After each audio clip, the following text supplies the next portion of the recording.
मुंहिंजा साणे वासियो ही उस्ताद थोड़ो हिकिड़ो अर्ज़ कंदासीं। पाण सिंधी माण्हू पंहिंजे न्याणियुनि जो अदब कंदड़ आहे। अवी जेके हिते पासे में बीठा आहियो बाह बाह में झले थोड़ो पोइ हिते करियो। अदड़ियुनि जे लाइ हिकिड़ी ज़ंजीर ठाहे बीहो, हथ में ॾेई आ पोइ हिते करियो ॿियनि खे। बाबा ये असांजूं भेणूं आहिनि, लख शाबसूं आहिनि, ये असांजे हिन काज में आयल आहिनि। माशाअल्लाह असीं सिंध जे ॿिए सरबराह ऐं अॻवान सनान कुरैशी साहब के बशीर खान जे मोबी फर्जन के भलीकार चवंदा। जी महफिल के अॻिते वधायूं। बिल्कुलु ऐं ख़ूबसूरत आवाज़ जो मालिक बिल्कुल बख्शड़ साईं खे हिकिड़ो शेर ॿुधंदासीं। वाह वाह। बख्शड़ साईं हुजे शेर न हुजे त वाह वाह जी पोइ वरी अॻिते वधूं। अच्छा मां चवंदो आहियां उस्ताद त माण्हू चवंदा आहिनि छा तोखे मिस्त्री आहे मैकेनिक आहे छा, मुंहिंजो कंपेयरिंग जी दुनिया में मुंहिंजो उस्ताद बख्शड़ मेराणवी आहे। सभिनी जो उस्ताद आहे। बिल्कुलु अॼु मुंहिंजी दिलि चवे थी त हिननि ॿिन्ही खे घणो मौक़ो ॾिजे। मां हिकिड़ो शेर पढ़ंदुसि। हिननि ख़ुशियुनि जे मौक़े ते जॾहिं गॾिजूं था तॾहिं डॉक्टर आकाश अंसारी चयो आहे त ख़ुशियुनि में ज़रूरु अचु। बिल्कुलु शाल ख़ुशियूं सलामत हुजनि। अवां सभिनी प्यार कंदड़नि जे नाव करियां थो। जंहिं जंहिं सिंध सां ऐं सिंध जे अखियुनि ऐं पखियुनि सां प्यार कयो आहे, ताड़ियूं ॿुधाईंदियूं उन्हनि जूं हिते मौजूदु आहिनि। हथ मथे करे जियो जियो अवां जे लाइ। जियां विसारे तूं वेही रहे ओ पिरी। वाह वाह वाह सही वाह वाह वाह ज़रूरी आहे, दाद ज़रूरी आहे। वाह वाह वाह सही वाह सही वाह। जियां विसारे तूं वेही रहे ओ पिरी, तियां विसारे छॾण मुंहिंजे वस में ना।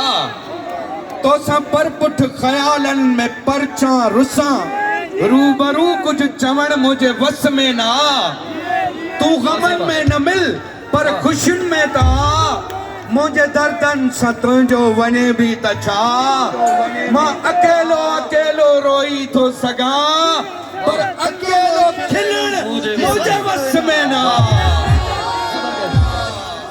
सनान साहब जे लाइ ऐं भाई जी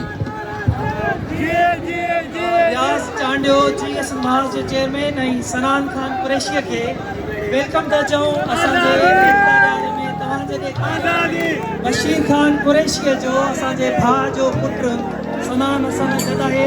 सनान असांजो जेको नारो आहे उहो इल्मु करायो सिंध सवारी। अहिड़ो मैसेज ॾींदव त शऊरी तौर ते असां तालीम हासिल कयूं, उन खां पोइ पंहिंजा हक़ सुञाणूं ऐं दुनिया लेवल ते सॼो माण्हू प्रैक्टिकली पाण मञराए।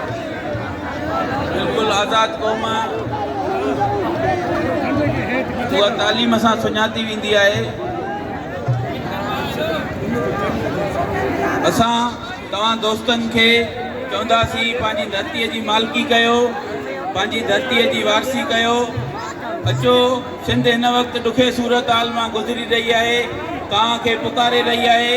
पंहिंजी धरती तव्हांजे शहर कराचियुनि में धारियनि माण्हुनि खे आबाद कयो थो वञे।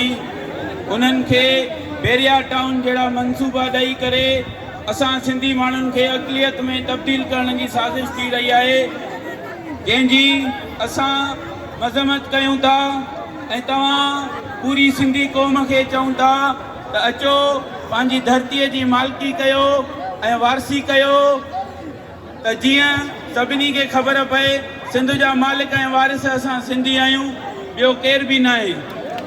तव्हां गैरतमंद भाइरनि ॾे पंहिंजे बचड़नि जी तालीम जो ख़्यालु कयो।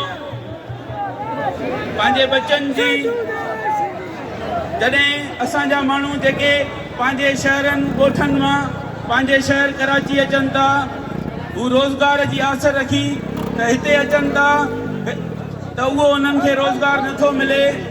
असां हिते ॾिठो मयार लॻो पियो आहे ऐं असां सभिनी खे चवंदासीं त गॾु थियो। मां बाकारे बाकारे हलियो वेंदुसि, तूं सॾु न ॾींदे त छा थींदो। माउ त ॿिन्ही जी हिकिड़ी आहे, जे भाउ न थींदे त छा थींदो।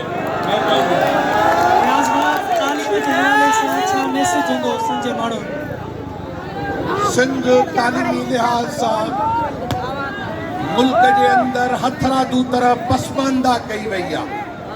मां अॼु क़ौमी एकता ऐं हज़ारनि सालनि जे तहज़ीब ऐं तमंदुन सां वचन वरजाइण वारे ॾींहं ते सिंध जे उस्तादनि माउरनि ऐं वालदेन खे ऐं बुज़ुर्गनि खे अपील कंदुसि त वञो तालीमी इदारा रोशन कयो क्लास रूम रोशन कयो त सॼी सिंध मुस्तक़बिल में रोशन थी पवंदी सिंध में ग़ुलामी जा ककर ख़तम थींदा सिंध बुख ऐं बदहाली मां निकिरंदी सिंध पंहिंजे क़ौमी वकार सां ज़िंदा रहंदी तव्हांजो दरिया तव्हांजो समुंड तव्हांजा तेल गैस ऐं दौलत जे वसीलनि ते कब्ज़ो आहे अचो त इल्मु हासिल कयूं इल्म जे नूर सां ग़ुलामी जी ऊंदाई खे शिकस्त ॾियूं त सिंध तरक़ी करे तव्हांजी वाह वाह वाह वाह वाह महिरबानी साईं बिल्कुलु चेयरमैन ऐं सनान खान कुरैशी महिरबानी